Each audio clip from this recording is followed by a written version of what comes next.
Now to a New York State Exposed Education follow-up. For months, we brought you stories of students angry with rising tuition costs at state universities. Now protests are planned for this week with another tuition hike expected. Chris Horvitz heard from students at the college at Brockport and took their concerns to the state. And Chris, what's leading to this week's student protests? Well, Jen, two key reasons these students are doing this. One has to do with transparency. They want to know where their tuition money is going. Arielle Ingracia is the treasurer of SUNY Brockport student government. I showed her this picture of a house in Albany SUNY recently purchased for Chancellor Nancy Zimpher to use.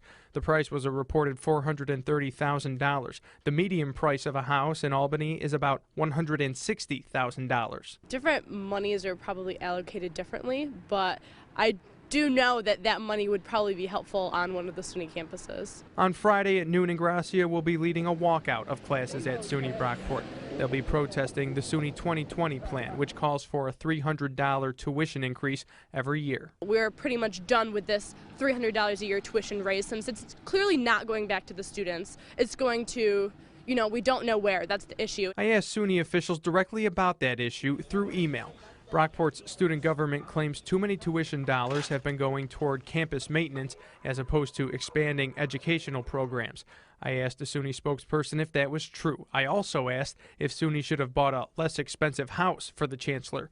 I got an email back. None of my questions were directly answered. Instead, a spokesperson called for more state funding. You can see the entire response for yourself at whec.com. Chancellor Zimpher did say this to me last March. If the students are willing to step up, and if we are willing as a system to tighten our belt and save money through shared services, the state has to be a partner in that equation. That's something Ingracia agrees with. This money has to come from somewhere. We would prefer it to come from the state. That's the other point of this walkout. It's meant to be a message to Governor Cuomo that SUNY deserves more state money. Again, this walkout takes place on Friday, Jen. Well, Chris, are any other schools participating in this walkout? Yeah, Ingracia told me there are 9 total in the SUNY system, schools that will participate. She said this is an idea that started at SUNY New Paltz and has really taken off. All right, Chris Horvitz, thank you for that report. Student loans continue to be a struggle for current and former students nationwide, with student loan debt in the United States toppling $1.3 trillion.